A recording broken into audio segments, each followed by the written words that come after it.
Então, qual é o tema da nossa aula de hoje? O tema da nossa aula hoje é fé raciocinada e fé doutrinada, ou vice-versa, né? Eu vou só introduzir aqui o assunto, porque eu não sei se todo mundo viu um stories que o Henrique postou ontem de manhã, em que ele leu alguns trechos de um livro que ele estava finalizando, e nesse livro, os autores eles contestam algumas passagens e algumas falas que foram imputadas a Jesus. Isso mesmo, né, Henrique? Me corrija se eu estiver errado.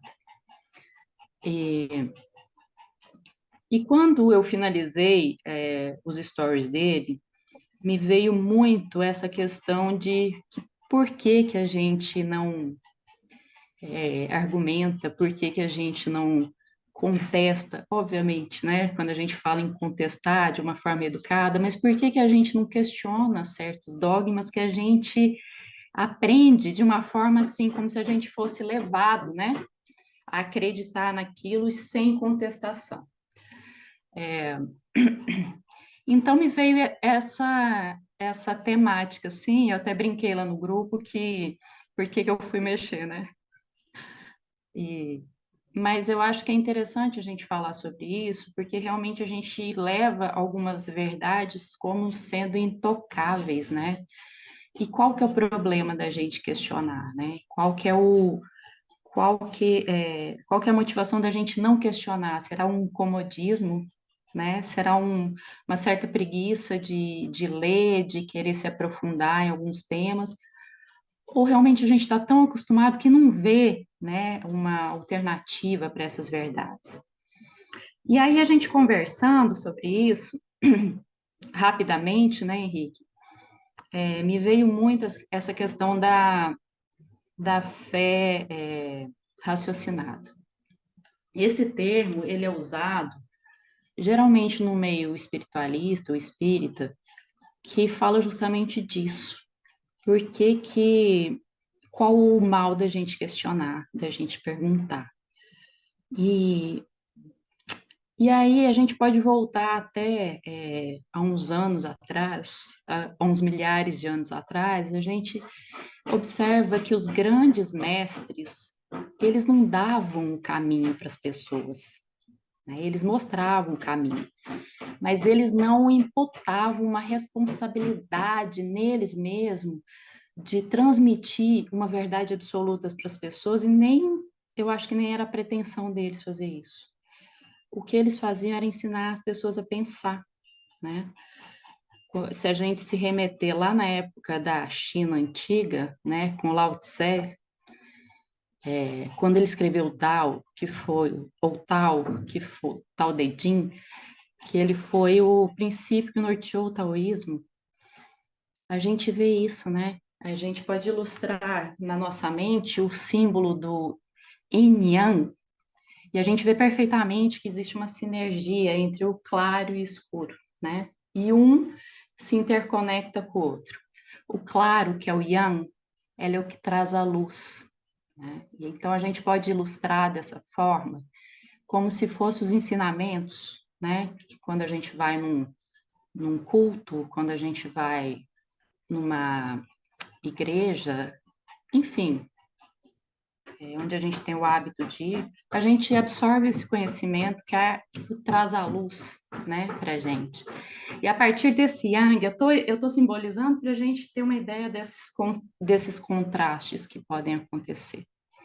O yang é o movimento, né, é o que traz a luz, é o que traz o conhecimento. A partir dessa luz, desse conhecimento, a gente vai começar a racionalizar.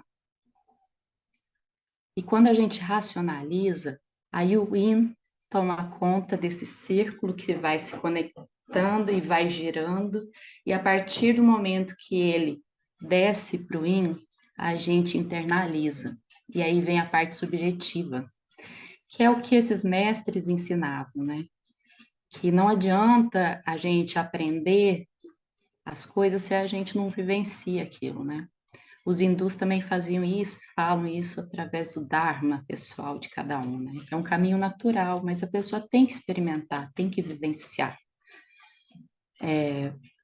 A partir do momento que a gente vivencia, que a gente começa a ter esse olhar mais subjetivo, aí sim se transforma numa fé raciocinada, porque a gente está vivenciando o que a gente aprendeu e raciocinou e questionou.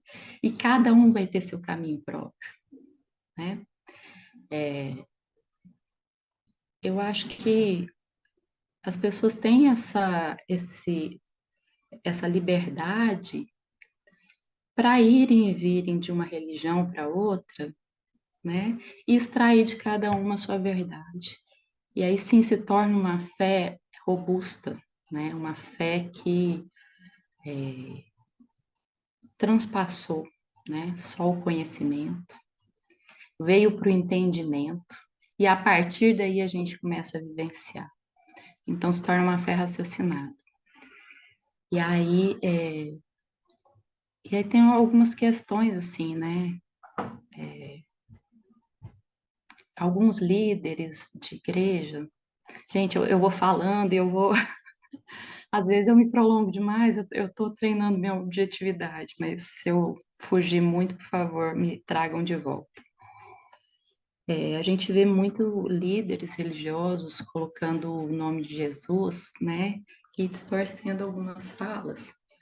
E, e aí existe uma comoção muito grande, porque as pessoas geralmente estão muito suscetíveis, né, por N motivos, e estão muito carentes, né, de apoio.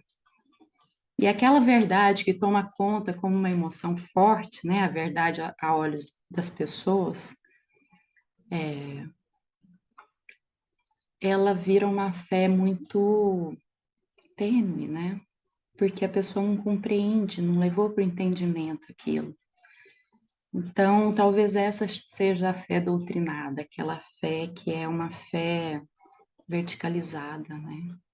Que as pessoas estão ali ouvindo e não se dão ou não têm o direito de questionar.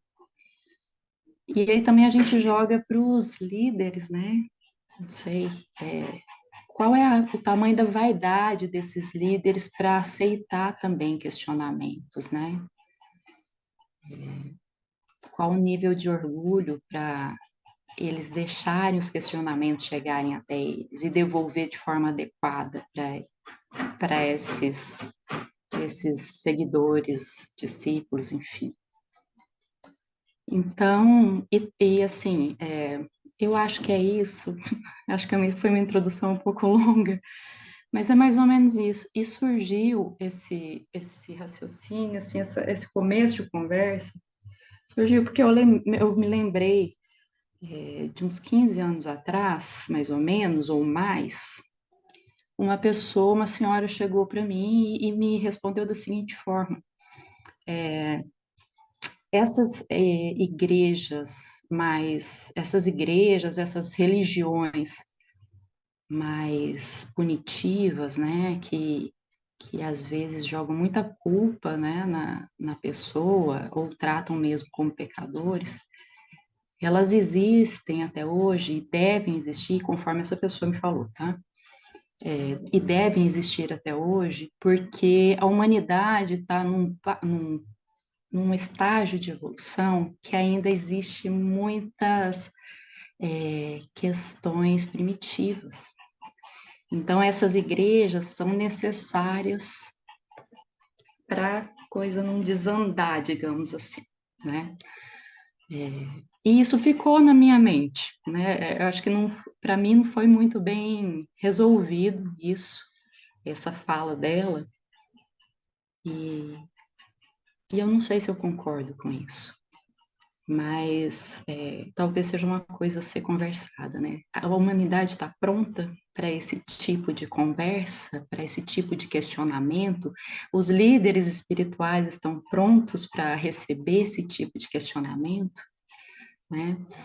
E, e assim, e a gente vê que realmente, trazendo para a nossa realidade mais palpável, né? Jesus é outra figura, outro mestre que sempre estimulou o raciocínio, né? Os discursos dele, se a gente pegar algumas falas dele, a gente vê sempre muito ele devolve perguntas para os discípulos, né? Induzindo os discípulos a pensarem. Então, um mestre como Jesus, dando essa lição de humildade, né? Por que que a gente não pode questionar? Por que que a gente não pode raciocinar? Peraí, eu estou no lugar certo? Isso que esse pastor, esse padre, esse guia espiritual está me falando condiz com a minha realidade, condiz com o que eu penso, com a minha vivência, né? Então é isso. E eu devolvo para o Henrique para ele continuar a conversa. Obrigada, gente, pela paciência. Eu, nos stories, eu não falei o que Jesus, eu não dei uma interpretação do que Jesus disse. O que eu disse é que Jesus nunca falou aquilo. Jesus nunca disse que ele nasceu de uma virgem. O próprio Jesus em si nunca disse isso. Isso foi dito por alguém que, sei lá, é difícil saber, entende? Porque esse livro ele é muito interessante porque ele conta a história não só de Jesus, mas a história dos primeiros cristãos. O povo que veio depois da crucificação de Jesus. Então, é, por exemplo, isso já é cientificamente provado, a história, através da ciência histórica e tudo mais, é cientificamente comprovado que os evangelhos na Bíblia, de Lucas, Mateus, etc., não foi escrito pelos evangelistas. São interpolações de histórias de quem esteve com Jesus, ou mesmo nem esteve com Jesus, mas ouviu alguém falar do telefone sem fio que passou. O Evangelho de João, por exemplo, ele foi escrito 5 séculos depois da crucificação de Jesus, por alguém que se denominava João. Mas esse João nunca disse que era o João que esteve com Jesus, entende? Então, mas Henrique, então por que que deram o nome dos evangelistas para esses dizeres? Porque era mais fácil das pessoas acreditarem. Quando Jesus teve a situação da crucificação, é, surgiu dezenas e dezenas de segmentos cristãos, né? Igual Buda. Quando Buda desencarnou, pessoal, Buda desencarnou, tinha umas 32 escolas de budismo, cada uma com a sua própria interpretação do que Buda disse. Quando Jesus foi crucificado, pessoal, foi a mesma coisa. Só que eu acho que os discípulos de Buda ainda tinham um certo discernimento, pelo menos a maioria. Os discípulos de Jesus, pelo visto, nem tanto. Quando Jesus desencarnou não, porque ele não morreu na cruz, mas depois da crucificação e depois quando Jesus saiu fugido para outro lugar, para a Índia, começou uma brigalhada, pessoal, que vocês nem imaginam naquela região, para saber quem tinha a verdade sobre aquilo que Jesus falou. Quem ganha? Existiam várias escolas. Por exemplo, tinha uma das escolas, eu esqueci o nome agora, era uma escola cristã judaica. Era uma escola que queria ensinar os ensinamentos de Jesus ainda seguindo as leis judaicas. Essa foi uma das escolas. Tinha uma outra escola, que foi a que venceu, chamado de proto-ortodoxos. Essa escola foi a escola que venceu a batalha de uma maneira bem assim, mentirosa. Eles começaram a mentir descaradamente. Eles começaram a inventar coisa. Porque era mais fácil das pessoas acreditarem. Então, por exemplo, foram eles que juntaram vários dizeres espalhados que tinham sobre Jesus, histórias sobre Jesus, e eles criaram um livro e chamaram o livro de Mateus, que foi um dos discípulos principais lá de Jesus. Mas Mateus nunca escreveu aquilo. Eles simplesmente deram esse nome porque é mais fácil as pessoas acreditarem.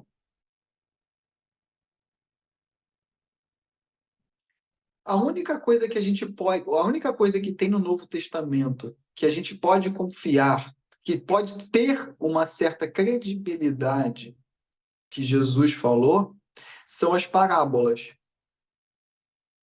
Fora as parábolas, é, é tudo interpolação. Interpolação é telefone sem fio. Alguém ouviu Jesus dizer e aí interpretou daquela maneira.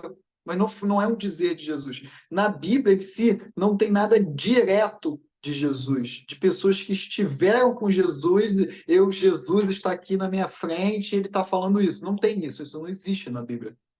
Isso existe, por exemplo, no Dhammapada, que é um dos livros principais do budismo, que foi escrito por Ananda, primo de Buda. Ananda ele passou a vida inteira andando com o Buda, e depois que o Buda desencarnou, ele escreveu um livro do que ele lembrava que Buda tinha falado.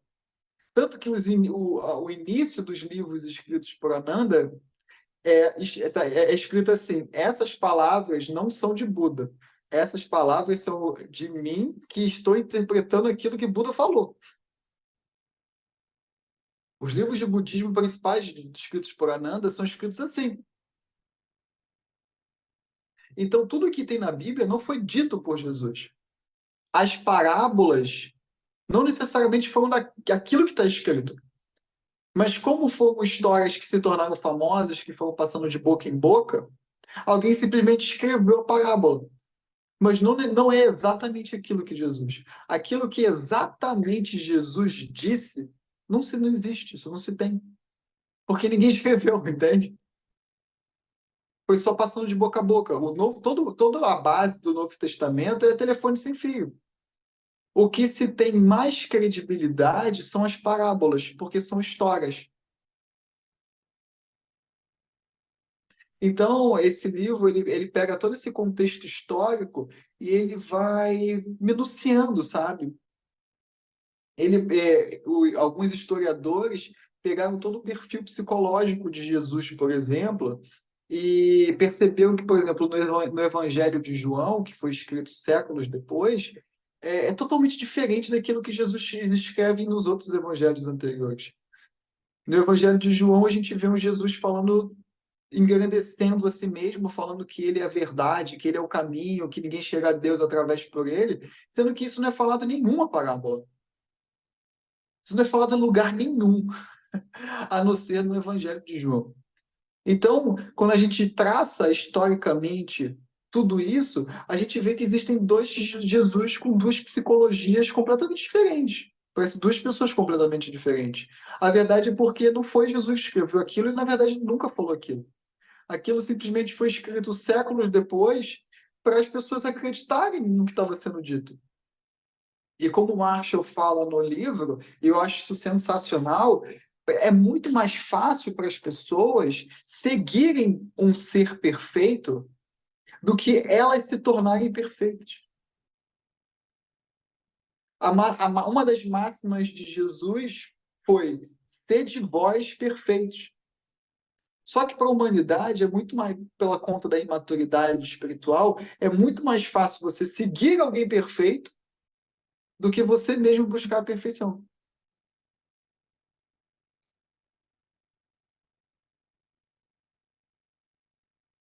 Mas, enfim, é o que eu falo, tem que estudar. Tem que estudar, tem que sentar, tem que ler. Eu comprei outro livro, inclusive, falando sobre a história de Jesus, a história do cristianismo. Eu gosto, sabe? Eu vou lendo, eu gosto de estudar. Mas é sempre bom, sabe? Porque a gente vai ganhando, a gente vai ampliando os nossos olhos, nosso olhar sobre toda essa questão, o que é mito, o que é contexto histórico. Hoje em dia, por exemplo, agora voltando um pouco sobre o assunto e sobre o que a Carla trouxe, as pessoas hoje em dia não sabem nem a diferença entre fé e doutrina. Vocês sabem qual é a diferença entre fé e doutrina? São coisas completamente diferentes. Fé, uma pessoa só tem fé quando ela já teve um momento de nirvana, de samadhi, de meditação profunda. Uma pessoa só tem fé se ela já teve a relação íntima com a divindade. Caso contrário, tudo que essa pessoa tem é doutrina, que é o quê? Crença.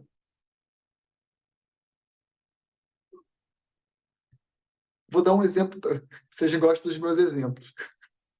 Vou dar um exemplo prático. Orgasmo. Todo mundo aqui, eu imagino, talvez algumas pessoas talvez não, mas eu imagino aqui que todo mundo já teve um orgasmo na vida. Quando eu digo orgasmo, estou falando do orgasmo sexual. Imagino aqui que todo mundo teve. Pelo menos aqui, eu imagino, tá? Agora imagina uma pessoa que ela nunca teve orgasmo. Ela nunca teve. Mas aí, Carol já teve orgasmo. A cara da Carol. Carol já teve orgasmo. E ela chega para essa pessoa e fala: Cara, o orgasmo é muito bom, pô. Cara, o orgasmo é. Tava lá e tal, e daqui a pouco, não sei nem explicar o negócio que foi. Foi um negócio meio, sei lá, tremeu aqui, meu ombro tremeu, a perna tremeu. Eu senti os negócios assim, sabe? E aí foi bom, relaxei depois, tirei um cochilo, dormi, que foi uma beleza, acordei, parecia que eu tava no céu. O negócio assim, e a outra pessoa nunca teve orgasmo. E a pessoa olha pra Carol e fala assim, pô, essa Carol aí, ela parece saber disso, né? Ela parece saber do que ela tá falando. Pô, o negócio é bom.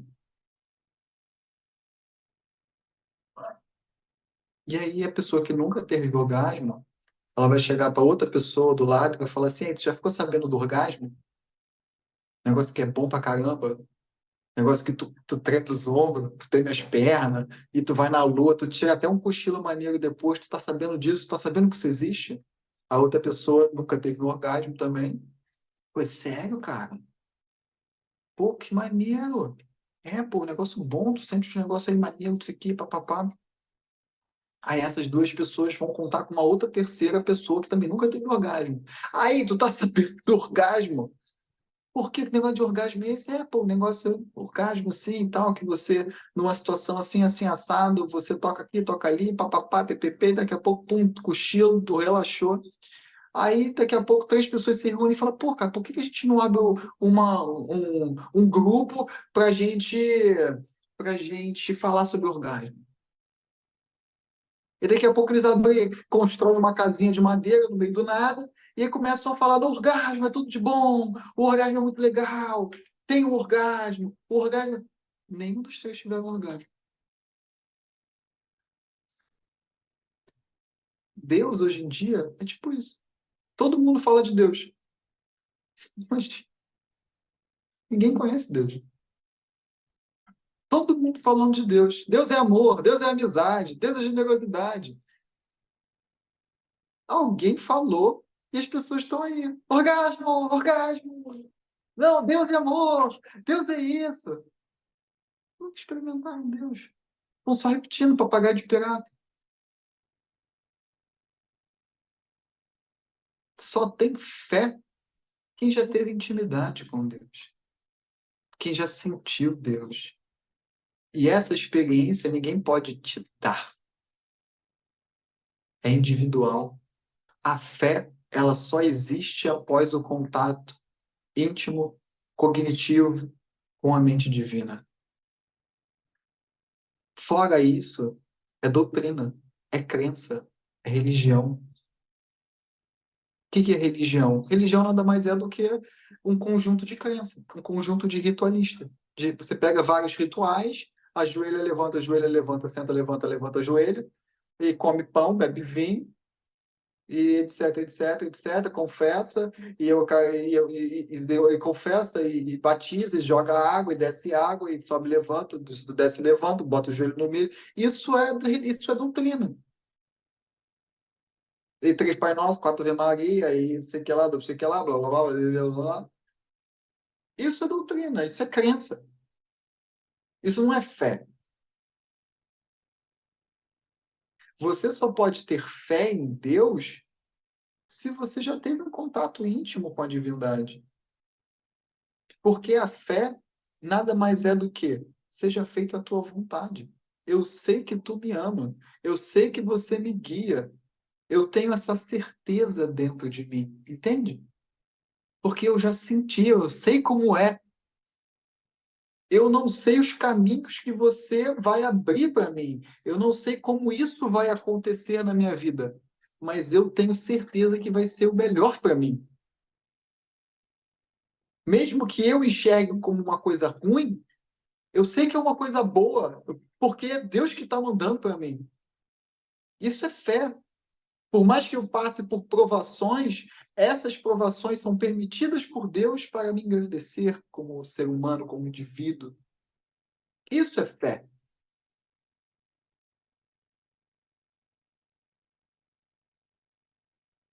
Todo o resto é doutrina, que pode ser, de certa maneira, positiva ou não, porque pode servir para manipular. Você pode utilizar, por exemplo, os mestres e mestres utilizam da sua própria experiência em comunhão com a divindade para doutrinar as pessoas, para elas também terem essa mesma experiência. O discurso dos mestres e mestras que vivem em comunhão com a divindade é sempre um discurso de trazer a pessoa para dentro dela mesma. Nunca é um discurso de eu sou o intermediário de Deus, Deus fala através de mim e vocês têm que me obedecer. É sempre Deus está dentro de você. Que ele está falando? O que Deus está falando para você? Mas eu não sei. Então senta, medita e ouve. Nunca é. O que Deus quer de mim? Deus quer que você faça isso, faça assado, faça aquilo outro, faça. Você não, até hoje, de todos os livros que eu já li, de tudo que eu já estudei sobre a vida de muitos mestres, nenhum deles se coloca como um intermediário de Deus, no sentido de eu sei o que Deus quer de você. Deus quer que você faça isso, isso e isso, e está falando através de mim. Todos os discursos, todas as literaturas que eu ouço, que eu leio, é sempre a mesma, no sentido de você precisa fazer isso para você saber o que Deus quer de você. Mas o que Deus quer de mim? Eu sei lá, pô. Senta aí, descobre, medita, se purifica. Mas como é que eu posso fazer isso? Aí sim, aí entra os mestres em jogo. Olha, eu fiz isso, fiz aquilo. Para mim deu certo.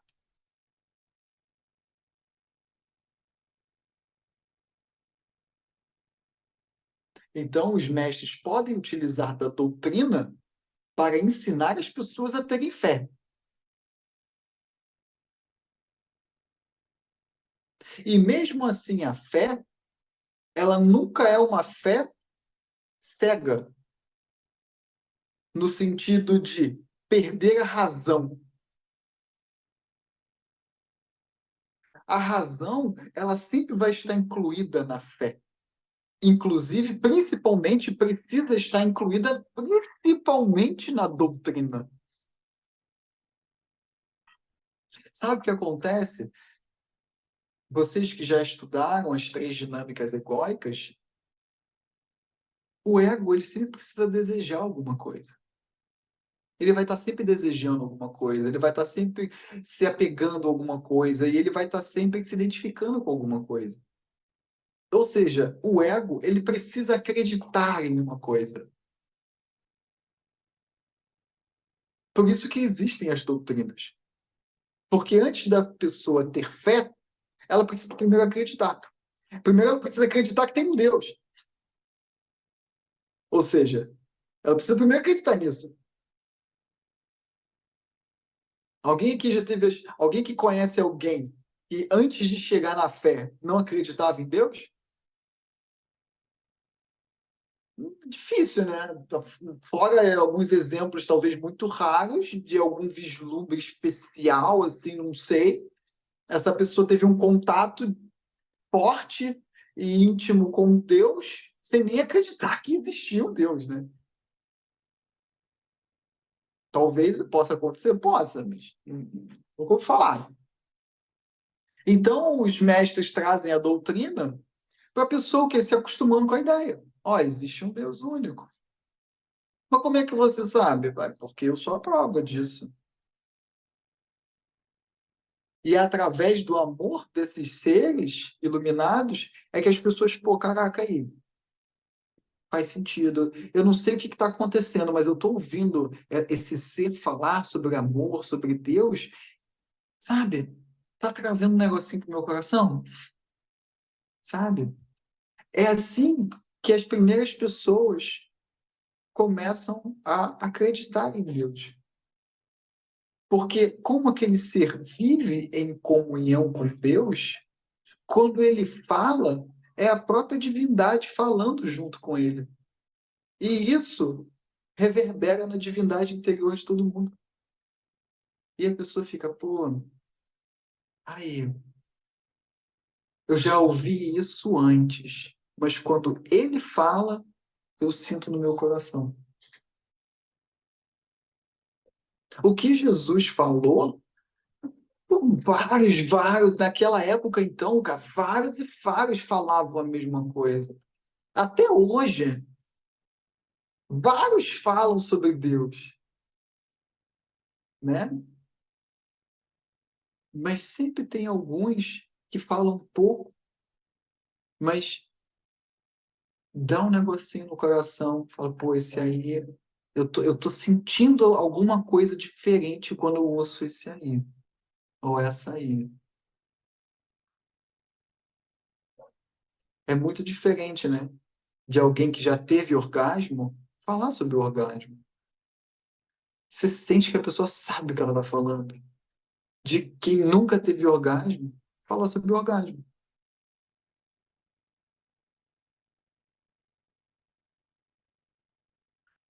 Então, primeiro de tudo, a gente precisa entender essa diferença entre fé e doutrina. Enquanto vocês não tiverem a experiência cognitiva, samadhi, absorção cognitiva da mente, transcendência do ego, e ter, nem que tenha sido um vislumbre, assim, nem que seja um milésimo de segundo, que seja. Quem não teve essa experiência, essa pessoa tem crença, mas não tem fé. A fé é algo que transcende a crença. A pessoa não acredita em Deus, ela sabe de Deus, ela conhece Deus, ela já teve a experiência subjetiva, ela já teve a experiência. Tipo, é igual quando perguntaram para Jung, você acredita em Deus? Aí ele deu uma risada. Eu sei. Ele não falou, eu acredito em Deus. Né? Ele falou, eu sei, eu conheço. Alguém aqui acredita no sol? Por que ninguém acredita no sol? Você acredita no sol? A pessoa vai achar estranho. Tipo, ela vai olhar pela janela, vai ver o sol brilhando e fala, essa pessoa está usando drogas. O sol está aqui, está brilhando. Pô, como é que eu acredito no sol? Não acredito no sol, estou vendo ele. Pô, não preciso acreditar. Ele está aqui brilhando. Alguém precisa acreditar no sol? Ninguém precisa, só se uma pessoa nunca viu o sol na vida. Não é? Se a pessoa nunca viu o sol na vida e você fala sobre o sol para ela e ela acredita em você, ela tem fé no sol? Não, ela só tem uma crença. Ela acredita que o sol existe porque ela foi convencida. Ou seja, a crença é um convencimento. A doutrina é um convencimento. Você primeiro se convence por alguém que já teve a experiência para você buscar a experiência. E quanto mais forte tiver sido a experiência de quem passa o conhecimento, mais a pessoa se sente compelida a buscar, porque ela sente a verdade. E ela se sente compelida a buscar também. Primeiro ela se convence por alguém que já teve experiência. Depois ela vai buscar ter o orgasmo. Agora, imagina uma pessoa que nem sabe que existe orgasmo. A pessoa não sabe nem que existe prazer sexual, por exemplo. E alguém chega e fala orgasmo. A pessoa fala o quê? Hã? Mas, Henrique, por que então que a gente não vê por aí a igreja do orgasmo? Mas a gente vê várias igrejas de Deus. Porque orgasmo é fácil, pessoal. É só pegar no órgão genital que vai ter. É fácil. Agora, samadhi já é difícil, né? Deus não é difícil, mas dá mais trabalho ter o samadhi, né? Orgasmo, pegou ali, papapá, ppp, tá fluindo, tá ok. Agora, purificar a mente do passado, sentar para meditar, é praticamente ir contra tudo que a gente conhece como ser humano hoje em dia. Uma vez perguntaram, uma moça perguntou para Buda o seguinte, falou, Buda, por que que a gente vê tão poucos iluminados hoje em dia? Isso na época de Buda, tá? Se na época de Buda tinha poucos, imagina hoje em dia, né? Deve ser um negócio bem raro. Isso na época de Buda. E aí uma moça perguntou assim, Buda, por que existem tão poucos iluminados hoje em dia? Aí o Buda chegou para ele e falou assim, eu quero que você vá na casa de todo mundo desse vilarejo, né? Porque o Buda ele vivia andando, né? Eu quero que você que você bata na casa de todo mundo. E eu quero que você pergunte para as pessoas assim, o que que vocês mais querem da vida? O que que vocês mais querem? Qual o seu maior desejo? Aí a moça falou, beleza. E aí, uns dias depois, volta a moça falando assim, Buda, eu bati na casa de todo mundo e perguntei o que você pediu para todo mundo. Eu, Buda, tá, e o que que as pessoas responderam? Aí a mulher falou o seguinte, umas pessoas disseram que queriam uma terra maior, outras falaram que queriam outro filho, que queriam mais dinheiro, que queriam uma casa maior, outras falaram que queriam mais roupas, mais comida, mais isso, mais aquilo. E aí o Buda falou assim para ela, respondi a sua pergunta. Ninguém queria iluminação. Por que que existe tão, hoje em dia, tão poucas pessoas que tiveram esse contato íntimo com Deus? Porque ninguém quer isso. A verdade é essa, ninguém quer isso. As pessoas, elas querem a pílula mágica. As pessoas, pessoal, convenhamos. As pessoas acreditam hoje em dia que você toma um chá, você tem comunhão com Deus, pô. Quem é que vai sentar para meditar? Quem é que vai purificar o passado? Quem é que vai curar suas neuroses? Basta beber o chazinho e estar em comunhão com Deus, pô.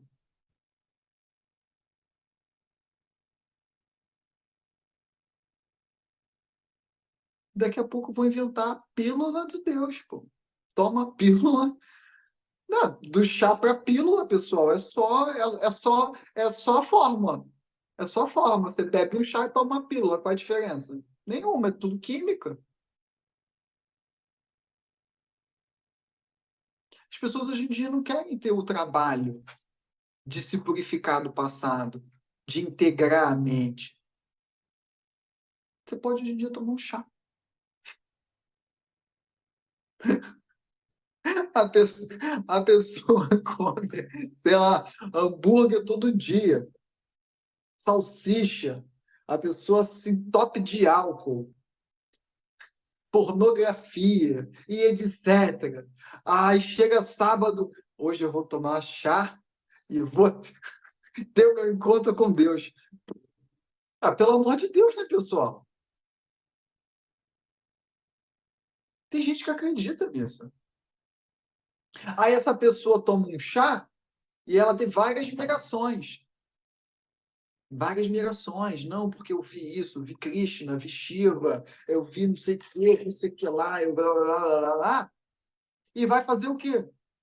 Vai falar, eu tive orgasmo. Não, não teve orgasmo. A pessoa teve uma fantasia, ela teve uma imaginação, ela teve ali sei lá, um vislumbre criado pela química. Mas a experiência cognitiva, consciente, ela não teve. Por quê? Porque ela não estava consciente, ela estava sob o efeito de químicos. Eu sempre falo, álcool, maconha, ayahuasca, é como se fosse. Não é real. A pessoa que bebe álcool, ela tem confiança? Ela é segura? Ela é confiante? Não. O álcool é como se fosse. Como se ela fosse segura. Como se ela fosse confiante. Mas ela não é. A química do álcool desligou a parte de um cérebro que ela pôde se expressar de maneira mais confiante. Mas ela não é confiante. Foi uma química que aconteceu ali e modificou hormônio, né, toda a parte química do corpo. Maconha é a mesma coisa, a pessoa fuma um baseado e relaxa. Ela é uma pessoa tranquila? A pessoa que fuma um baseado e relaxa, está estressadíssima e fuma um baseado e relaxa. Essa pessoa é uma pessoa tranquila? Ela é uma pessoa serena? Não. Mas age como se fosse. Aí eu acho que é a mesma coisa, pessoal. A pessoa bebe o chá como se fosse ter um vislumbre de Deus. Como se fosse. Mas não é. Acabou o efeito.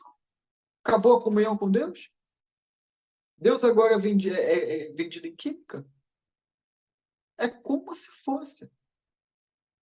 Ou seja, a pessoa deveria beber o chá para ela sentir como se fosse estar em comunhão com Deus. E isso traria vários insights para ela do que ela precisa mudar em si, na própria vida, para ela conseguir ter isso de maneira que ela não precisa do chá. Mas agora existe o chá, o Deus em forma líquida. Daqui a pouco vai ter Deus na pílula. As pessoas inventam cada coisa. Chega a ser bizarro. Isso que falou, talvez não seria uma forma até de manipulação dos fiéis, colocar Jesus como um ser inatingível para continuar é, manipulando. Ah, claro, com certeza, certamente, sem sombra de dúvidas, né? Se você coloca Jesus como o único filho de Deus, que tipo, sabe, é uma parada até meio narcísica, sabe? Deus enviou o único filho dele para a Terra. Por que que não enviou para Marte? Por que que não enviou para qualquer um dos outros quinquilhões de planetas que tem por aí? Mandou lá o planeta Terra para salvar a humanidade? Exato. E Pô, aí fica, sabe? infelizmente, fica como se fosse como uma mercadoria, né? É muito triste isso, né? Exato. Não faz o menor sentido. Isso não tem nada, Jesus nunca falou isso. Jesus nunca falou que ele era o filho único de Deus. Isso não foi falado por Jesus. Isso foi falado por Paulo, que inventou isso. Nada a ver com o que Jesus falou. O que Jesus falou, basicamente, é o que está escrito nas parábolas. Assim, que a gente pode ter uma certa credibilidade. De resto, pessoal, é tudo interpolação. Por exemplo, no Histórias do Médium, volume 1, os mentores, os mentores me revelaram umas coisas que eu achei muito interessantes, que eu até coloquei no livro.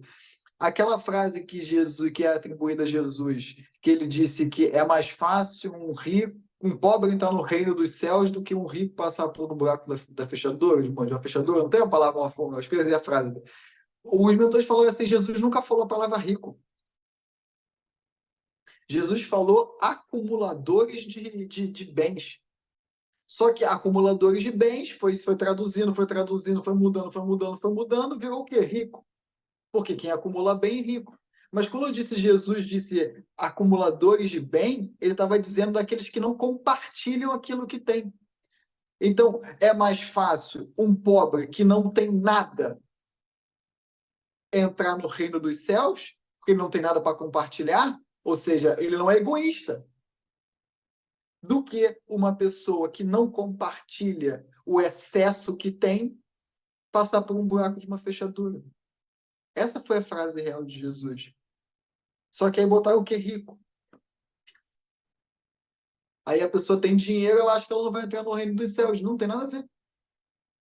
Até porque, por exemplo, James Lin foi um discípulo de Yogananda que ele era milionário. O cara é milionário. O James Lin, ele era um dos homens mais ricos dos Estados Unidos na época do Yogananda. Ele tinha um complexo de indústrias, ele era empresário, cara, era milionário. o trabalho de Yogananda só cresceu nos Estados Unidos por conta das doações do James Lee. Nas religiões orientais, na espiritualidade oriental, a riqueza é uma manifestação divina. A gente, na cultura oriental, a gente tem vários deuses e deusas que representam a prosperidade e a riqueza, né? A gente tem Lakshmi, por exemplo. Ou seja, riqueza sempre foi algo espiritual, né? O auxílio material sempre foi uma coisa, nunca foi, isso nunca foi, nas religiões orientais, isso nunca foi visto como algo ruim. Mas a gente vê isso no Ocidente, por quê? Por causa dessa estúpida dessa frase. É mais fácil um pobre entrar no reino dos céus do que um rico passar por um buraco de uma fechadura. Só que Jesus nunca disse rico. Ele disse aqueles que não compartilham o excesso que têm.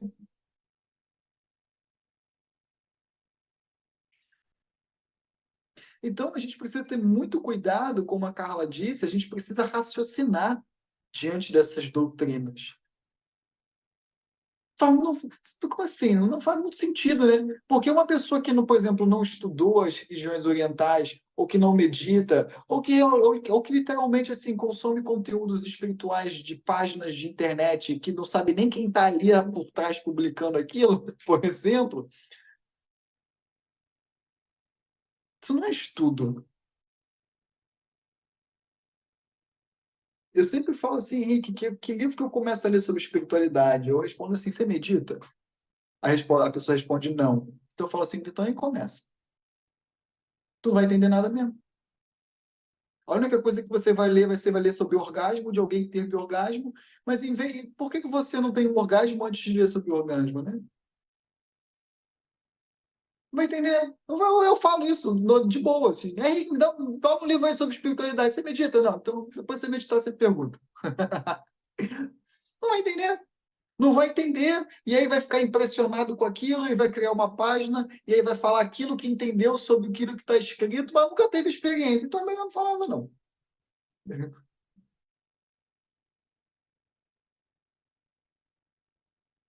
A gente precisa ter o nosso raciocínio crítico, né? A nossa razão, ela tem que estar bem do lado, assim, ela tem que estar muito, muito, muito tinindo quando se trata de espiritualidade. Porque é muito fácil manipular algo que a maioria das pessoas não fazem a mínima ideia do que é. Por que Jesus tinha autoridade de entrar num templo e falar assim: Deus não está aqui? Por quê? Porque ele já vivenciava Deus. Deus está aqui, pô. Eu sei que não está aqui. Por quê? Porque eu sei, sabe? Está aqui dentro de mim, eu consigo sentir. Já tive a experiência. Jesus, ele argumentava com os padres, né, da época, os rabinos, sei lá o nome que se dava, as pessoas, né, religiosos da época. Inclusive, tem livros, né, que em monges, em mosteiros budistas, que hoje em dia sumiram com esses dizeres, com esses escritos, de Jesus adolescente. Vocês sabiam que Jesus foi expulso do Tibete? Antes de Jesus aparecer lá na Galileia, ele foi expulso da Índia, ele foi expulso do Tibete, sabe por quê? Porque ele ia contra todo aquele sistema de castas fixas. Jesus adolescente, ele já ia contra aquilo tudo. E ele foi expulso de vários países, porque a galera não conseguia argumentar com ele. Por quê? Porque ele sabia, ele tinha experiência. Jesus não precisava argumentar na base da cognição, assim, tipo, porque fulano falou isso. Jesus, ele tinha experiência. Então, a argumentação dele era empírica. Jesus não argumentava com base no dicionário, na dialética. A argumentação de Jesus era na própria experiência dele. Por isso que expulsavam ele, porque não tinham. Como você combate a verdade com alguém que já teve experiência da verdade? Não dá. Ah, não expulsa, tira esse menino daqui, bota esse menino pra lá. Vou discutir com esse menino, não, cara chato, pô. Por isso que é muito bonito quando a gente vai ler a literatura concisa e não interpolada de seres iluminados. Porque a gente sente a verdade ali. Tipo, caraca, a pessoa nem fala muito, às vezes a pessoa fala uma palavra, duas, uma frase, um parágrafo, e você, tipo, caraca, faz todo sentido. Existe ali as palavras, elas vão dotadas de uma clareza, sabe? A mesma pessoa fala às vezes a mesma coisa, tipo, outras pessoas que não tiveram essa experiência, às vezes falam a mesma frase, o mesmo texto, e você não sente, sabe? Você fica meio tipo, né? E aí chega uma outra pessoa que vive em comunhão com a divindade e fala a mesma coisa. Tu fica, caraca, aí essa pessoa sabe o que ela tá falando. A gente sabe, a gente sente. É muito fácil a gente se perder nessas doutrinas, se a gente não tiver razão, se a gente não tiver o que a Carla trouxe, que se chama de fé raciocinada, né? Trazida muito por Allan Kardec no Espiritismo, que é essa doutrina que a gente precisa ter sempre pautada na razão. Pô, a gente pega a Santa Inquisição, por exemplo. Santa Inquisição, mano, né, cara, as pessoas pregavam mulher, pô, queimava viva. E ainda diziam que era em nome de Jesus. A pessoa torturava, torturas horríveis em nome de Jesus. Escravidão, pessoal, escravidão. Pô, a igreja já foi a maior dona de escravos do mundo, em nome de Jesus. Cadê a razão aí? Como é que você pode chicotear uma pessoa e chamar que é em nome de Jesus? Cadê a razão aí? Aí entra a fé cega, né? Entra aí a fé doutrinada, que é aquela fé baseada na crença e não na própria experiência. Alguém que teve o orgasmo falou assim: ah, não, quem nunca teve orgasmo vai levar 7 chibatadas. Pô, o pessoal vai sair todo mundo falando que tem orgasmo. Mas de onde vem essas chibatadas? Não, porque eu tive um vislumbre, Jesus falou comigo e Jesus falou: quem não tem, quem nunca teve orgasmo. Pessoal, notícias disso tem todos os dias. Notícias de abusos sexuais dentro de igrejas e outras religiões, cara, isso tem todo dia. Outro dia não, tem uns 2 anos que eu li uma notícia dessa, que eu fiquei, Jesus, tinha um pastor que ele dizia que o pênis dele era o pênis de Deus. A mulher que chupasse o pênis dele ia ficar rica, ou ia ter filho, que o sêmen dele era o sêmen sagrado de Deus.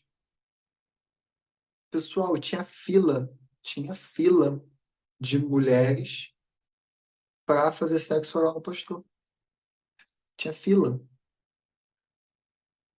Até que alguma, não sei a história completa, até que teve alguma que falou, cara, tem alguma coisa errada aí. Pô, tem alguma coisa errada aí. E aí começou a pesquisar, sabe? Começou a estudar.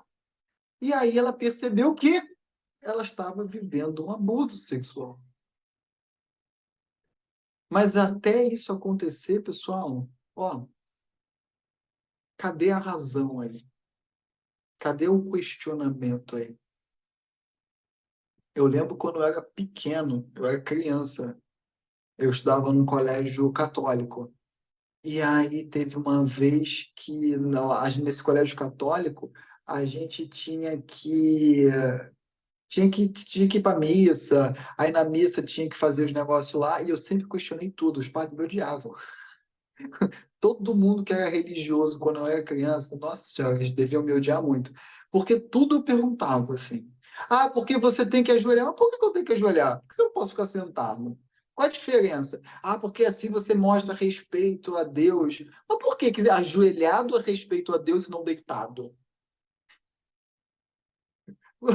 Por quê, sabe? E ninguém sabia responder. Por quê? Porque ninguém nunca teve experiência de Deus. Era tudo doutrina, era tudo ritual. Ninguém sabe. Se você chegar numa igreja e perguntar por quê, ninguém vai saber. Ah, come o pãozinho. Tá, mas por que eu tenho que comer o pãozinho? Ah, porque o pãozinho representa o corpo de Jesus. Mas por que eu tenho que colocar o corpo de Jesus dentro do meu? Eu não sou canibal. Não, mas aí isso representa a comunhão sua com Jesus. Mas por que tem que ser um pão? Você começa a questionar, você começa a fazer perguntas, você vai fazer que nem Jesus, te expulsavam da igreja. Chegou um tempo que as pessoas, a gente chegou, deixa lá sentado, não, deixa ele lá, nem enche o saco dele, não. Deixa ele lá.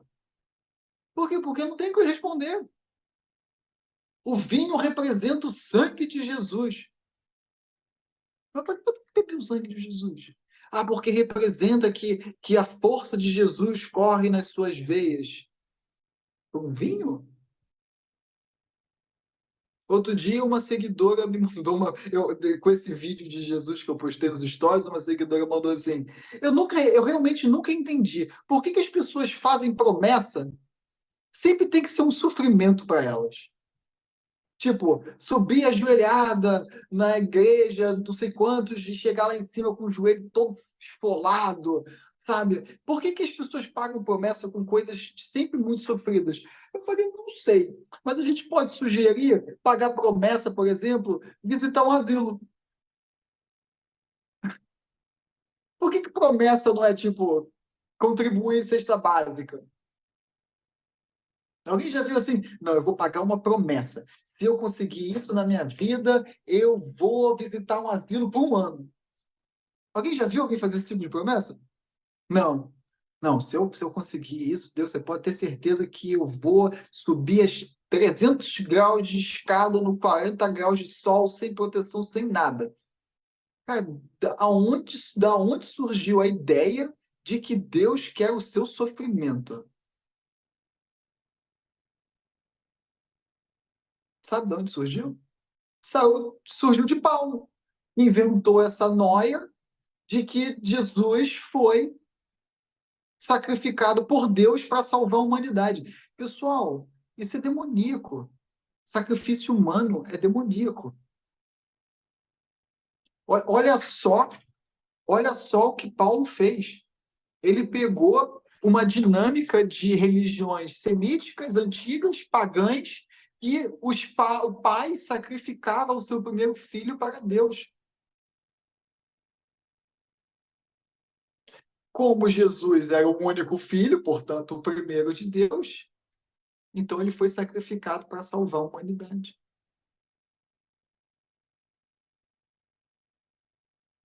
Isso é absurdo pensar isso. Deus iria sacrificar alguém para, através do sacrifício sangrento de Jesus, a humanidade seria salva porque alguém foi pregado na cruz. Cadê a razão aí? Cadê a fé raciocinada aí? Quem tem o mínimo de razão iria questionar isso, né? Como assim? O cara foi pregado na cruz, sofreu pra caceta, e isso tudo foi para salvar a humanidade? Isso faz algum sentido? Faz o menor sentido, pessoal. Faz o menor sentido. Igual a história de Troia, quando, por exemplo, Agamenon não conseguia. Agamenon ou Menelau, agora eu não lembrava, que eram os dois irmãos, né, reis da Grécia, que eles queriam cruzar o mar e chegar em Troia, e aí o mar Poseidon não queria deixar alguma, eu não lembro agora a história completa, mas enfim, tinha um deus que não permitia que os gregos atravessassem o mar. Isso não é contado no filme. E aí, um vidente canalizou uma mensagem de Deus, tá, pessoal? Dos deuses. Olha a mensagem que o vidente canalizou dos deuses. E Menelau, agora eu não lembro se era Menelau ou Agamenon, não lembro. Se Menelau ou Agamenon sacrificasse a filha mais bonita, os deuses iriam acalmar os mares e eles poderiam atravessar com os navios. E aí o rei, Menelau ou Agamenon, não lembro agora, foi sacrificou a própria filha mais bonita e os mares se acalmaram. Sacrificou para quem, pessoal? Se bobear, essa mulher deve estar até hoje lá no umbral, sofrendo. Sacrificou para demônios. Demônios acalmaram os mares. O sacrifício de Jesus não foi para Deus. O sacrifício de Jesus foi para um demônio. Queriam converter Jesus para as trevas. Não foi para Deus. Não foi para salvar a humanidade. Pessoal, a humanidade, desculpa o palavreado, mas a humanidade só não se fudeu mais ainda porque Jesus não morreu na cruz. Porque o sangue derramado de Jesus na cruz não foi para Deus, foi para demônios. Foi um sacrifício de sangue para alimentar demônios com o sangue puro de Jesus.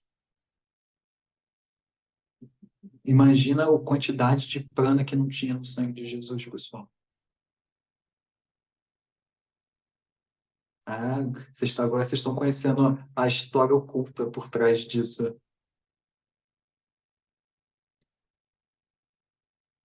Pega alguém, pega um ser humano, sacrifica ele e fala que é em nome de Deus. Alguém aqui ia acreditar? Ah, vamos sacrificar ali um fulano na praça pública. Mas para quê? Porque o sangue dele vai salvar a humanidade. Vai ser um sacrifício para Deus, e aí Deus, através desse ser, vai salvar a humanidade. Pessoal, alguém ia acreditar nisso? Mas por que vocês acreditam que o sacrifício de Deus foi para o sacrifício de Jesus foi para Deus? Isso se chama, sabe o quê? Fé doutrinada. Vai se contando isso e vai se acreditando. Vai contando a mesma mentira 1 milhão de vezes durante 2.000 anos e as pessoas vão acreditando e ninguém passa a questionar. Até que chega alguém e fala, calma aí, pessoal, tem alguma coisa de errado nisso aí. Imagina, pessoal, sacrificar um iluminado numa cruz sangrando.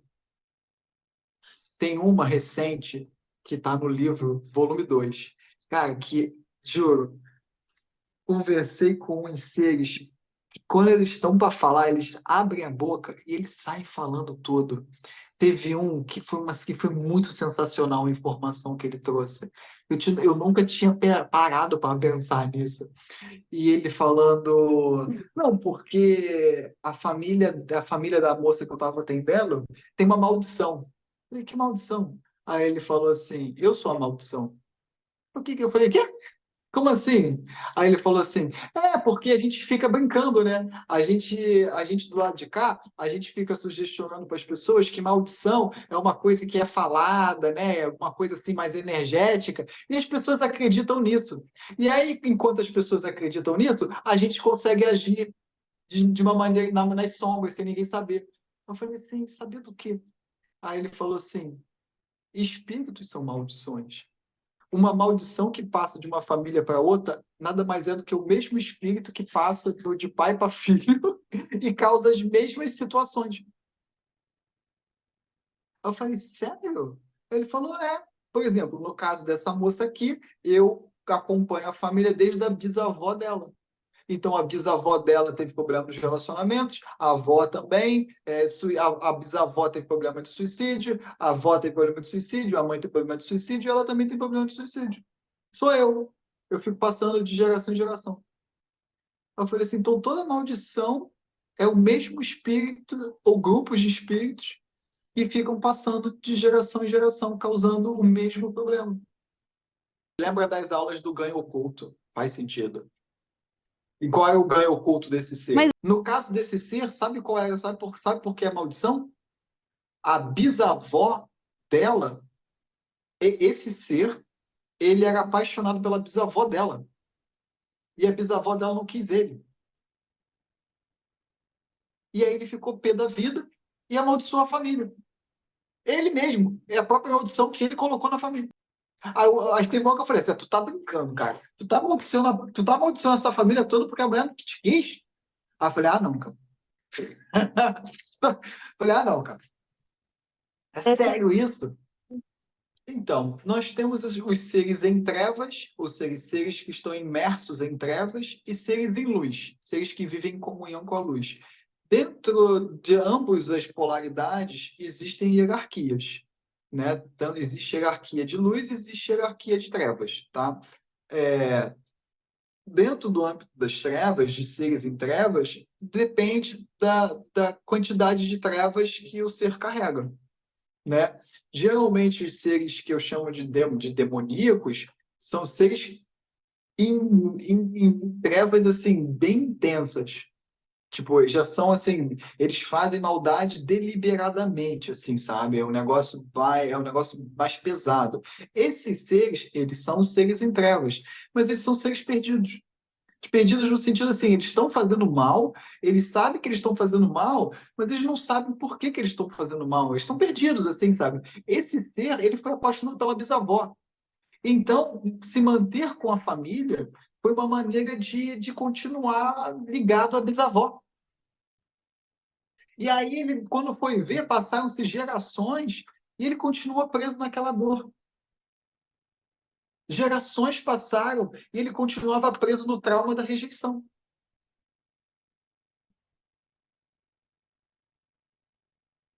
Seres igual a esse, cara, eu converso, juro pra você, eu converso quase todo dia.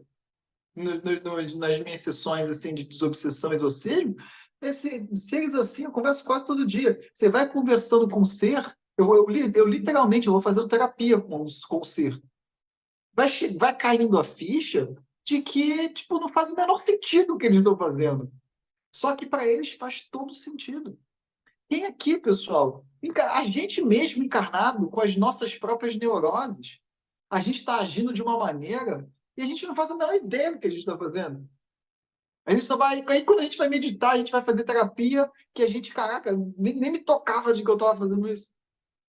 E tu está causando sofrimento para si e tu está causando sofrimento para o outro.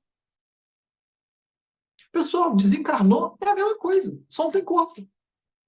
As neuroses não resolvidas aqui levam para o plano espiritual. E quem não tem proteção espiritual, quem não tem um contexto vibratório alto, lembrem da aula passada sobre o contexto vibratório, é suscetível a essas ações. Não entende sobre mediunidade, não entende sobre o plano espiritual, não estuda sobre isso, não sabe como age, e aí vira marionete. Ontem mesmo, não sei se foi ontem ou foi anteontem, não lembro agora. Acho que foi ontem. Foi ontem.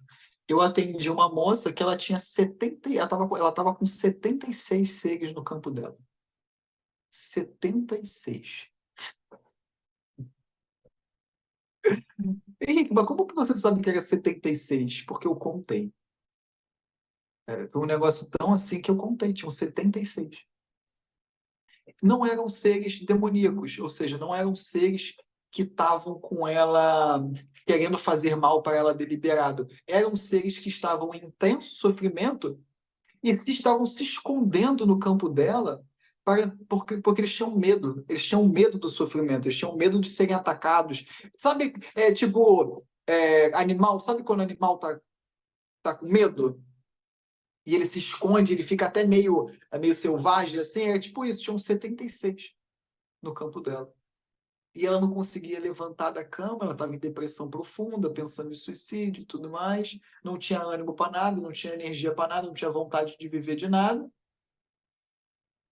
Eu falei, claro, né? Imagina, tu estava alimentando 76 seres com a tua energia vital. Eu falei para ela, não sei como é que tu conseguiu chegar aqui. Essa moça, eu escrevo isso no livro, cara, ela tem muita força. Eu nunca vi uma mulher com tanta força. Porque mesmo nesse sentido, ela ainda medita. Ela falou, Henrique, eu estou meditando, eu estou fazendo isso. Eu falei, caraca, tu é muito forte mesmo. Tu tem uma disciplina que eu vou te falar que poucas pessoas têm.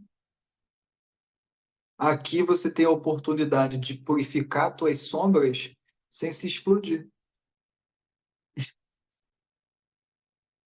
Aqui você tem a oportunidade de aprender de uma maneira não tão polarizada assim, sabe? Aqui as coisas, a manifestação demora. Então as pessoas têm tempo para ficar e aprender alguma coisa. Teve uma vez que eu estava conversando com os mentores falando sobre cigarro, porque cigarro, pessoal, é suicídio.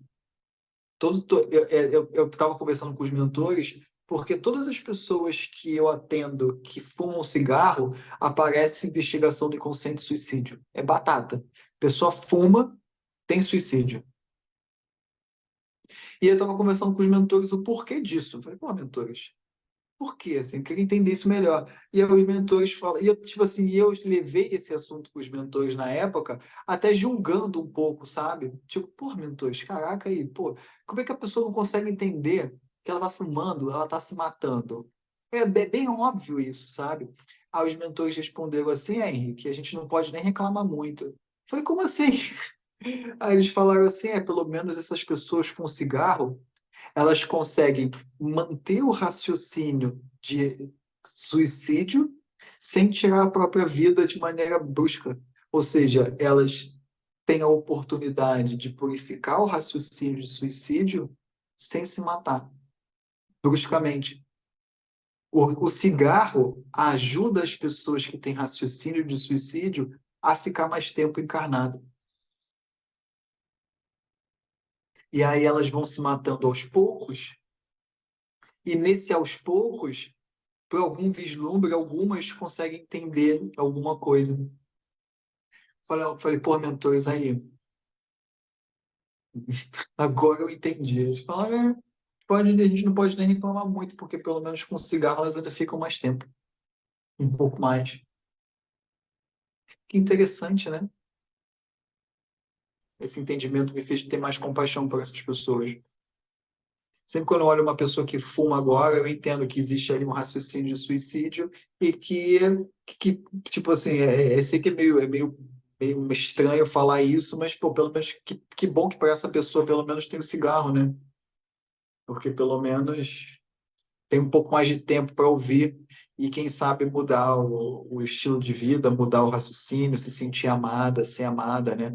Porque o suicídio, pessoal, o raciocínio de suicídio nada mais é do que uma tentativa desesperada de acabar com o sofrimento que a pessoa está sentindo, né? Quando a pessoa ela tira a própria vida, ela na verdade é uma maneira desesperada, sempre, todo suicídio, 100% dos casos de suicídio tem obsessão espiritual, tem opressão espiritual, todos os casos, 100% deles. Então, ainda tem ali os seres enchendo o saco para ela se matar, e ela tem um sofrimento muito grande, e aí, no ato de desespero, a pessoa se mata, sabe? Ela acha que se ela destruir o corpo dela, ela acha, agora eu vou descansar. Só que ela não vai descansar, ela simplesmente vai levar o sofrimento para o outro lado, né? Então, o cigarro ajuda a pessoa, tipo, já estou me matando, sabe? Já estou me matando. E aí ela consegue ficar um pouco mais de tempo. Quem sabe para mudar um pouco, né? Então é isso, pessoal.